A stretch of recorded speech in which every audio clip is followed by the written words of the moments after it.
Hello, ഹിസ്റ്റോറിക്സിൻ്റെ മറ്റൊരു സെഷനിലേക്ക് എല്ലാവർക്കും സ്വാഗതം. നമ്മൾ സെറ്റ് എക്സാമിൻ്റെ PYQs ആണ് ഡിസ്കസ് ചെയ്തിട്ടുണ്ടായിരുന്നത്. നമ്മുടെ സെറ്റ് PYQൻ്റെ 6ാമത്തെ സെഷനിലാണ് നമ്മളുള്ളത്. നമുക്ക് ഇന്നത്തെ ക്വസ്റ്റ്യൻസ് നോക്കാം. അപ്പോൾ നമ്മുടെ ആദ്യത്തെ ചോദ്യം നോക്കാം. അതിനു മുന്നൊരു കാര്യം, നിങ്ങൾ ഇതുവരെ നമ്മുടെ ചാനൽ സബ്സ്ക്രൈബ് ചെയ്തിട്ടില്ല എങ്കിൽ സബ്സ്ക്രൈബ് ചെയ്യുക, നിങ്ങളുടെ ഫ്രണ്ട്സിലേക്ക് ഷെയർ ചെയ്യുക, കമൻറ്റ് ചെയ്യുക, ലൈക്ക് ചെയ്യുക. ഓക്കെ, അതൊരു ആമുഖമായിട്ട് കാണാം. ഇനി നമ്മുടെ വീഡിയോയിലേക്ക് വരാം, നമ്മുടെ ക്വസ്റ്റ്യനിലേക്ക് വരാം. ആദ്യത്തെ ക്വസ്റ്റ്യൻ എന്ന് പറയുന്നത്, ഇന്നത്തെ സെഷൻ്റെ പ്രത്യേകത എന്ന് വെച്ചാൽ നമ്മൾ ഇന്ന് ഡിസ്കസ് ചെയ്യുന്ന 20 ക്വസ്റ്റ്യൻസും വേൾഡ് ഹിസ്റ്ററിയുമായിട്ട് ബന്ധപ്പെട്ടുള്ളതാണ്. സെറ്റ് എക്സാമിന് വേൾഡ് ഹിസ്റ്ററി വളരെ നിർണായകമാണ്.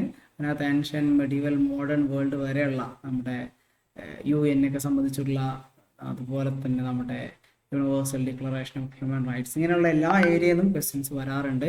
സോ നമ്മുടെ ആദ്യത്തെ ചോദ്യം നോക്കാം. ചോദ്യം ഇതാണ്: feudalism traces its origin from. അതായത് ഫ്യൂഡലിസം തുടങ്ങിയത് എവിടെയാണ്? England, France, Germany, option D Portugal.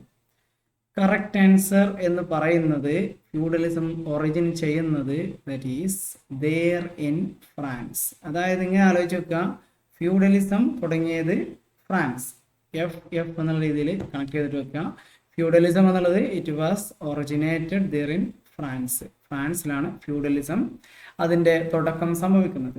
Again അടുത്തൊരു ചോദ്യവും we have related to feudalism. Question ഇതാണ്: feudalism is centered on option A wealth, option B birth, option D land, option C land, option D status. ഇവിടെ correct answer എന്ന് പറയുന്നത്, feudalism base ചെയ്യുന്നത് option C land എന്നുള്ളതാണ്. അതായത് a piece of land, fief എന്നർത്ഥം വരുന്ന വാക്കിൽ നിന്നാണ് ഫ്യൂഡലിസം എന്നുള്ളത് എമേർജ് ചെയ്ത് വന്നിട്ടുള്ളത്. അറിയുന്നുണ്ടായിരിക്കും. എന്തായാലും ഫ്യൂഡലിസം എന്നുള്ള ഒരു system, it was a system that is based on the land. And ബേർത്തിനെ ബേസ് ചെയ്തിട്ടാണ് എന്ത് ചെയ്യുന്നത്, നമ്മുടെ ജാതി വരുന്നത്. ജസ്റ്റ് ഞാൻ സൂചിപ്പിച്ചു എന്ന് മാത്രമേ ഉള്ളൂ. ഇവിടുത്തെ correct answer option C land എന്നുള്ളതാണ്. ഇനി നമ്മളെ അടുത്ത ചോദ്യം നോക്കാം. ചോദ്യം എങ്ങനെയാണ്: The Crusades started in 1095 AD with the meeting of the Great Council of Clement under Pope. ഏത് പോപ്പിന്റെ സമയത്ത് ആയിരുന്നു എന്നുള്ളതാണ്. 1095 AD ക്രൂസേഡ് നമുക്ക് എല്ലാവർക്കും അറിയാം. ഈ ഒരു ജെറുസലേം റീജിയന് വേണ്ടിയിട്ട് മുസ്ലിംസും ക്രിസ്ത്യൻസും തമ്മിൽ നടന്നിട്ടുള്ള യുദ്ധമാണ്. ഒരുപാട് യുദ്ധങ്ങൾ നടന്നിട്ടുണ്ടായിരുന്നു. എന്തായാലും option A Alexander second, option B Clement, option C John second, option D urban second. ഇവിടെ പോപ്പ് അർബൻ സെക്കൻഡിന്റെ നേതൃത്വത്തിലാണ് ഈ ഒരു കൗൺസിൽ നടന്നിട്ടുണ്ടായിരുന്നത്. സോ ഓർത്തു വെക്കുക, ഇവിടെ correct answer option D urban second എന്നുള്ളതാണ്. ഇനി എഗെയിൻ അടുത്ത ചോദ്യവും എന്താണ്, ക്രൂസേഡിനെ സംബന്ധിച്ച് തന്നെയാണ്. അപ്പോൾ ഓർത്തു വെക്കുക, ഫ്യൂഡലിസം എത്രമാത്രം ഇമ്പോർട്ടൻ്റ് ആണെന്ന് മനസ്സിലാക്കുക. അതുപോലെ തന്നെ നമ്മുടെ ക്രൂസേഡ്സും എത്രമാത്രം ഇമ്പോർട്ടൻ്റ് ആണ് എന്നുള്ളത് മനസ്സിലാക്കി വെക്കുക.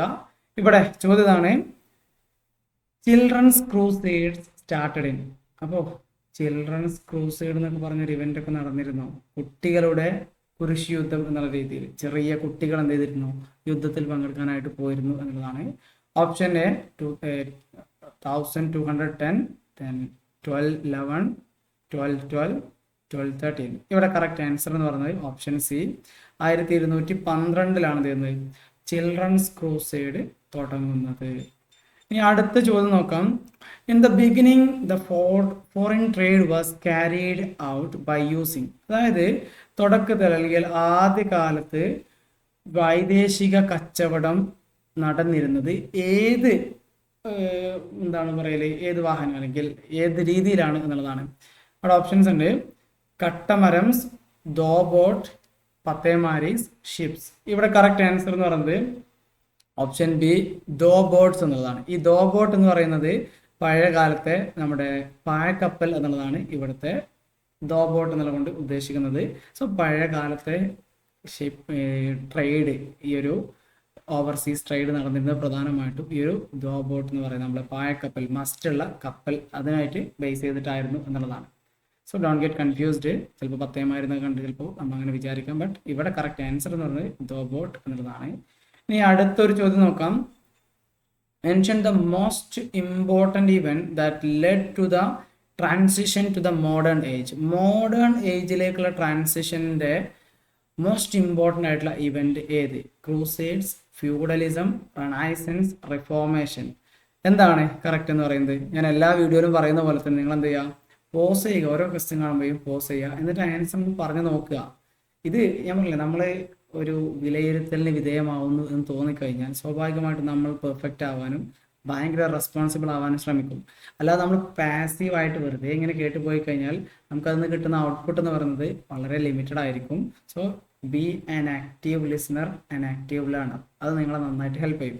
യെസ്, അപ്പോൾ ഇവിടെ പറയുന്നതാണ് മോഡേൺ ഏജിൻ്റെ തുടക്കത്തിലുള്ള ഇമ്പോർട്ടൻ്റ് ഇവൻറ്റ് ഏതായിരുന്നു? ക്രൂസേഡ്സ് ആയിരുന്നു, ഫ്യൂഡലിസം ആയിരുന്നു, റെനൈസൻസ് ആയിരുന്നു, റിഫോർമേഷൻ ആയിരുന്നു. ഇവിടെ കറക്റ്റ് ആൻസർ എന്ന് പറയുന്നത് ഓപ്ഷൻ സി, റെനൈസൻസ് എന്നുള്ളതാണ്. റെനൈസൻസ് ആണ് ആധുനിക ലോകത്തിന് അല്ലെങ്കിൽ മോഡേൺ ഏജിൻ്റെ ഒരു തുടക്കം, ഒരു ഇവൻറ്റ് എന്ന് പറയുന്നത്.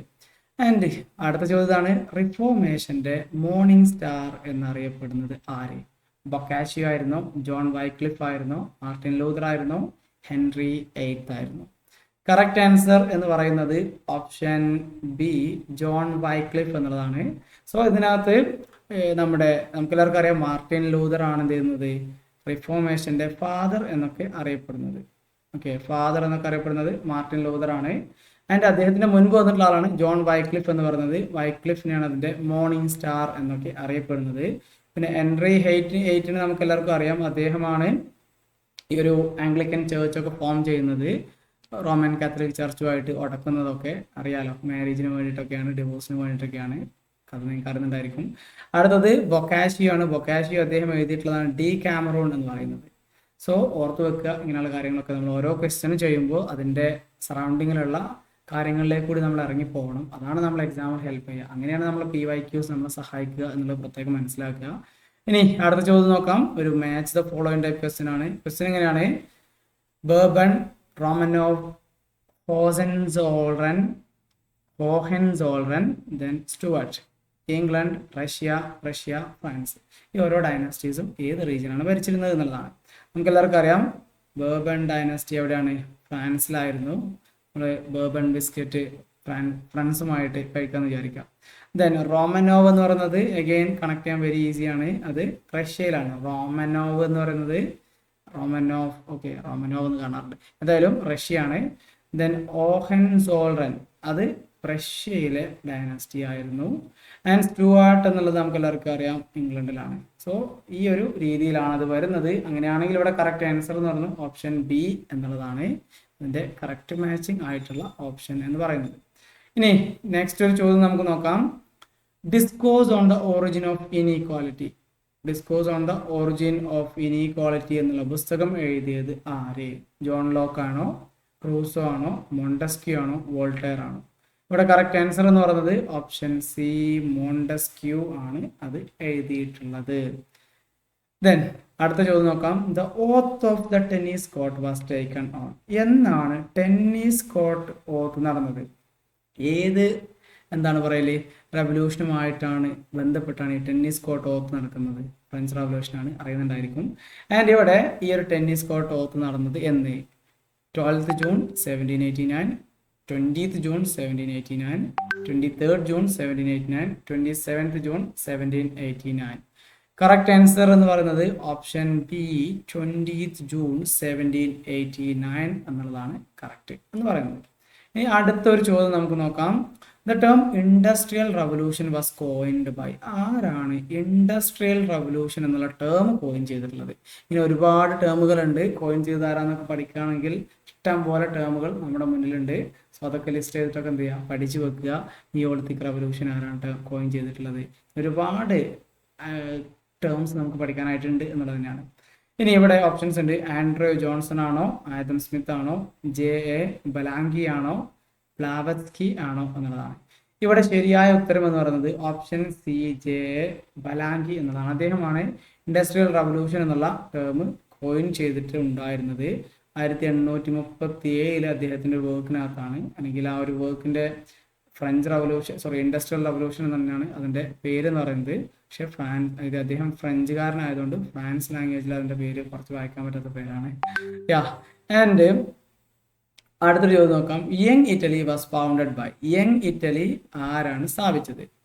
കൗണ്ട് കാവൂർ ആണോ, ചാൾസ് ആൽബർട്ട് ആണോ, ഗാരിബാൾഡി ആണോ, മസീനി ആണോ? സോ യങ് ഇറ്റലി എന്ന് പറയുന്ന ഈ ഒരു മൂവ്മെന്റ് ശരിക്കും വരുന്നത് ഇറ്റാലിയൻ യൂണിഫിക്കേഷനുമായിട്ട് ബന്ധപ്പെട്ടാണ്. നമുക്കെല്ലാവർക്കും അറിയാം വേൾഡ് ഹിസ്റ്ററിയിലെ പ്രധാനപ്പെട്ട 2 സംഗതികളാണ് ഇറ്റാലിയൻ യൂണിഫിക്കേഷനും ജർമ്മൻ യൂണിഫിക്കേഷനും എന്ന് പറയുന്നത്. ജർമ്മൻ എന്ന് പറയുമ്പോൾ ബിസ്മാർക്ക് അവിടെ വരും. ഇറ്റാലിയൻ യൂണിഫിക്കേഷനുമായിട്ട് ബന്ധപ്പെട്ട് വരുന്ന പ്രധാനപ്പെട്ട ആൾക്കാരാണ് count Kavoor, Garibaldi, Joseph Mazzini അല്ലെങ്കിൽ ഗുസെഫെ മസീനി എന്നൊക്കെയാണ്. എന്തായാലും ഇവരെ നമ്മൾ പ്രധാനമായിട്ടും അറിയേണ്ടതാണ്. കൗണ്ട് കാവൂർ എന്ന് പറഞ്ഞാൽ ശരിക്കും പീഡ്മോണ്ട് സർഡീനിയ റീജിയന്റെ പ്രൈം മിനിസ്റ്റർ ആയിരുന്നു. ആൻഡ് ഗാരിബാൾഡി ശരിക്കും മസീനിക്ക് ശേഷം വന്നിട്ടുള്ള ആളാണ് ഗാരിബാൾഡി എന്ന് പറയുന്നത്.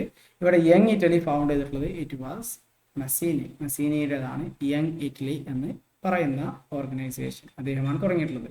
ഇനി വേറെ ചോദ്യം നോക്കാം. Who introduced the concept of dollar diplomacy? Dollar diplomacy എന്ന ഒരു കോൺസെപ്റ്റ് തുടങ്ങിയത് ആര് എന്നുള്ളതാണ്.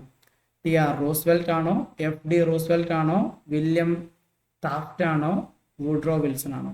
ഇവിടെ കറക്റ്റ് ആൻസർ എന്ന് പറയുന്നത് ഓപ്ഷൻ സി, വില്യം ടാഫ്റ്റ് എന്നതാണ്. അദ്ദേഹമാണ് ഈ ഒരു ഡോളർ ഡിപ്ലോമസി എന്നുള്ള ഒരു കോൺസെപ്റ്റ് മുന്നോട്ട് വെച്ചിട്ടുള്ളത്. ഇനി അടുത്തൊരു ചോദ്യം നോക്കാം. Mention the treaty that ended the Carnatic battles. ഇവിടെ ഒരു കൺഫ്യൂഷൻ ശരിക്കും ഉണ്ട്. കർണാട്ടിക് ബാറ്റിൽസ് അവസാനിപ്പിച്ചിട്ടുള്ള ട്രീറ്റി ഏത് എന്നുള്ളതാണ്. ട്രീറ്റി ഓഫ് പാരീസ് ആണോ, ട്രീറ്റി ഓഫ് വേഴ്സായ്സ് ആണോ, ട്രീറ്റി ഓഫ് ഐല ഷപ്പേൽ ആണോ, ട്രീറ്റി ഓഫ് ബെർലിൻ ആണോ? എന്തായാലും ഇത് രണ്ടും നമുക്ക് കട്ട് ചെയ്യാനായിട്ട് പറ്റും. വേഴ്സായി അതുപോലെ തന്നെ ബെർലിൻ, ഇത് രണ്ടുമല്ല. അതേസമയം ഈ 2 ട്രീറ്റികളും, ട്രീറ്റി ഓഫ് ഐല ഷപ്പേൽ എന്ന് പറഞ്ഞത് ഫസ്റ്റ് കർണാട്ടിക് വാർ, ആംഗ്ലോ ഫ്രഞ്ച് റൈവൽറി 1748 സൈൻ ചെയ്യുന്നത്. ഫസ്റ്റ് യുദ്ധം അവസാനിപ്പിക്കുന്നത് ഈ ഒരു ട്രീറ്റി ഓഫ് ഐല ഷപ്പേലിലൂടെയാണ്.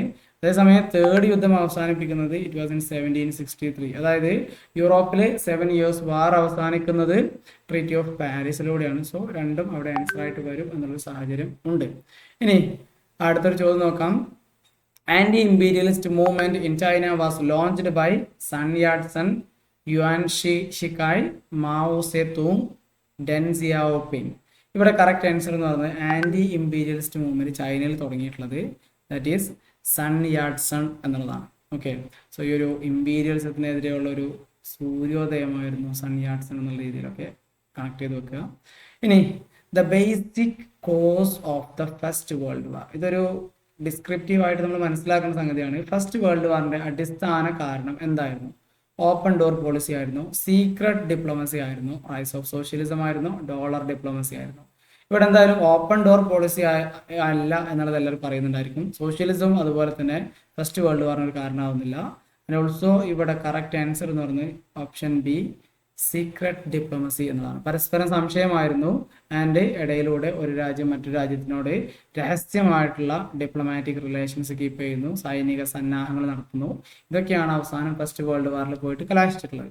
ഇനി അടുത്ത ചോദ്യമാണ്, the head quarters of the league of Nations was situated at. എവിടെയായിരുന്നു ലീഗ് ഓഫ് നേഷൻസിന്റെ? ഫസ്റ്റ് വേൾഡ് വാറിന് ശേഷം വന്നിട്ടുള്ള അന്താരാഷ്ട്ര സംഘടനയാണ് ലീഗ് ഓഫ് നേഷൻസ് എന്ന് പറയുന്നത്. ലീഗ് ഓഫ് നേഷൻസിന്റെ ഹെഡ് ക്വാർട്ടേഴ്സ് എവിടെയായിരുന്നു? ഹേഗ് ആയിരുന്നോ, ഹെയ്ത്തി ആയിരുന്നോ, ന്യൂയോർക്ക് ആയിരുന്നോ, ജനീവ ആയിരുന്നോ? ഇവിടെ കറക്റ്റ് ആൻസർ എന്ന് പറയുന്നത് ഓപ്ഷൻ ഡി, ജനീവയാണ് ലീഗ് ഓഫ് നേഷൻസിന്റെ ആസ്ഥാനമായിരുന്നത്. പിന്നെ നമ്മൾ സെക്കൻഡ് വേൾഡ് വാറിന് ശേഷം തുടങ്ങിയതാണ് UNO, യുണൈറ്റഡ് നേഷൻസ് ഓർഗനൈസേഷൻ എന്ന് പറയുന്നത്. അതിന്റെ ആസ്ഥാനം എവിടെയാണെന്ന് വെച്ചാൽ ദാറ്റ് ഈസ് ന്യൂയോർക്ക്, മറന്നുകൊണ്ട. ഇനി അടുത്തൊരു ചോദ്യം കൂടി നോക്കാം. The fascist party was founded at. എവിടെയാണ് ഈ ഒരു ഫാസിസ്റ്റ് പാർട്ടി തുടങ്ങിയിട്ടുള്ളത്? മിലാനിലാണോ, റോമിലാണോ, ജനീവയിലാണോ, നേപ്പിൾസിലാണോ? ഇതിന്റെ കറക്റ്റ് ആൻസർ എന്ന് പറയുന്നത് that is option A, Milan. മിലാനിലാണ് ഈ ഒരു ബെനിറ്റോ മുസോളിനി, അദ്ദേഹമാണ് ഫാസിസ്റ്റ് പാർട്ടി ഫോം ചെയ്യുന്നത്. നമുക്ക് എല്ലാവർക്കും അറിയുന്ന സംഗതി തന്നെയാണ്. സോ അദ്ദേഹം ഫാസിസ്റ്റ് പാർട്ടി ഫോം ചെയ്യുന്നത് മിലാൻ എന്ന് പറയുന്ന ഇറ്റലിയിലെ സ്ഥലത്താണ്. ദ യൂണിവേഴ്സൽ, അടുത്ത ചോദ്യമാണ്, the universal declaration of human rights was adopted by the UN general assembly on. എന്നാണ് UDHR, അതാണ് universal declaration of human rights എന്ന് പറയുന്നത്. എന്നാണ് UNO അല്ലെങ്കിൽ UN ജനറൽ അസംബ്ലി UDHRനെ അഡോപ്റ്റ് ചെയ്യുന്നത്? 1946 ജനുവരി 1 ആണോ, 1948 ഡിസംബർ 10-നാണോ 1949 ജാനുവരി 28-നാണോ 1950 ജൂൺ 24-നാണോ? കറക്റ്റ് ആൻസർ നമുക്ക് എല്ലാവർക്കും അറിയാം. അന്താരാഷ്ട്ര മനുഷ്യാവകാശ ദിനം എന്നൊക്കെ നമ്മൾ പഠിക്കാറുണ്ട്. ഡിസംബർ 10 1948-ലാണ് ഈ ഒരു UDHR വരുന്നത്. അതിൻ്റെ അടിസ്ഥാനത്തിലാണ് നമ്മൾ അന്താരാഷ്ട്ര മനുഷ്യാവകാശ ദിനം എന്നൊക്കെ പറഞ്ഞിട്ട് ഡിസംബർ 1 ആചരിക്കുന്നത്. ഡിസംബർ 10 ആചരിക്കുന്നത്. ഡിസംബർ 1 എന്ന് പറയുന്നത് നമ്മൾ എന്താ പറയുക, എയ്ഡ്സ് ദിനം അല്ലെങ്കിൽ എയ്ഡ്സ് അവയർനെസ്സുമായിട്ട് ബന്ധപ്പെട്ട് ആചരിക്കുന്ന ദിനമാണ് ഡിസംബർ 1 എന്ന് പറയുന്നത്. ഇനി അടുത്തതും അവസാനത്തതുമായിട്ടുള്ള ഈ സെഷനിലെ ചോദ്യമാണ്, cold war led to the beginning of. Cold war ഏത് രീതിയിലുള്ള ഒരു സിസ്റ്റത്തിന്റെ തുടക്കമായിരുന്നു? യൂണിപോളാർ സിസ്റ്റം ആയിരുന്നോ, ബൈപോളാർ സിസ്റ്റം ആയിരുന്നോ, ട്രൈപോളാർ ആയിരുന്നോ, മൾട്ടിപോളാർ ആയിരുന്നോ? കറക്റ്റ് ആൻസർ നമുക്ക് എല്ലാവർക്കും അറിയാം. കോൾഡ് വാറിലൂടെ സംഭവിച്ചത് 2 പവർ ബ്ലോക്കുകളാണ് ഉണ്ടായിരുന്നത്. ഒന്ന് US-ന്റെ ക്യാപിറ്റലിസ്റ്റ് ബ്ലോക്കും മറ്റേത് USSR-ന്റെ സോഷ്യലിസ്റ്റ് ബ്ലോക്കും. അപ്പോൾ അവിടെ എന്തുണ്ടായത്? 2 പവർ ബ്ലോക്കുകളാണ്. അതായത് ബൈപോളാർ സിസ്റ്റമാണ് തരുന്നത് കോൾഡ് വാറിലൂടെ ഉണ്ടായിരുന്നത്. കോൾഡ് വാർ അവസാനിപ്പിച്ചപ്പോൾ പിന്നെ യൂണിപോളാർ ആയിട്ട് മാറി, അതായത് അമേരിക്കയുടെ നേതൃത്വത്തിലുള്ള ഒരു സിസ്റ്റമായിട്ട് മാറി എന്നുള്ളതാണ്. അപ്പോൾ ഇത്രയും കാര്യങ്ങളാണ് നമ്മൾ ഇന്നത്തെ സെഷനിൽ ഡിസ്കസ് ചെയ്യാനായിട്ട് വെച്ചിട്ടുണ്ടായിരുന്നത്. അപ്പോൾ ഇതുവരെ നമ്മൾ 6 സെഷനുകളിലായിട്ട് നമ്മൾ ഒരുപാട് ക്വസ്റ്റ്യൻസ് ഡിസ്കസ് ചെയ്തിട്ടുണ്ട്. ഇതുവരെ നിങ്ങൾ അതായത് നേരത്തെയുള്ള സെഷൻസ് ഒന്നും കണ്ടിട്ടില്ല എങ്കിൽ നിങ്ങൾ ആ ഒരു പ്ലേലിസ്റ്റിൽ ചെക്ക് ചെയ്ത് കഴിഞ്ഞാൽ നിങ്ങൾക്ക് ഇതുവരെ കഴിഞ്ഞ സെഷൻസ് ഒക്കെ കാണാനായിട്ട് പറ്റും. എല്ലാം കാണുക. സെറ്റ് എക്സാമിന് ഇനി അധികം ദിവസമില്ല. നിങ്ങൾ ഈ PYQ-ലൂടെ വൃത്തിയായിട്ട് കടന്നു പോയി കഴിഞ്ഞാൽ I can assure that you can easily qualify SET exam. Even if you belongs to the general category whatever, എന്താണെങ്കിലും എത്ര ഹയസ്റ്റ് കട്ട് ഓഫ് ആണെങ്കിലും സുഖമായിട്ട് നിങ്ങൾക്ക് ക്വാളിഫൈ ചെയ്യാനായിട്ട് നന്നായിട്ട് ഈ PYQ-ലൂടെ കടന്നു പോയി കഴിഞ്ഞാൽ പറ്റും എന്നുള്ളൊരു ഉറപ്പ് എനിക്ക് തരാനായിട്ട് പറ്റും എന്നുള്ളതാണ്. എന്തായാലും നമ്മൾ ഈ ഒരു സെഷനോട് അവസാനിപ്പിക്കുകയാണ്. നിങ്ങൾ എല്ലാ നമ്മുടെ ഈ PYQ സെഷൻസും നിങ്ങൾ വാച്ച് ചെയ്യുക. തൽക്കാലം വൈൻഡപ്പ് ചെയ്യാണ്. Thank you. അടുത്തൊരു സെഷനിൽ കാണാം കേട്ടോ.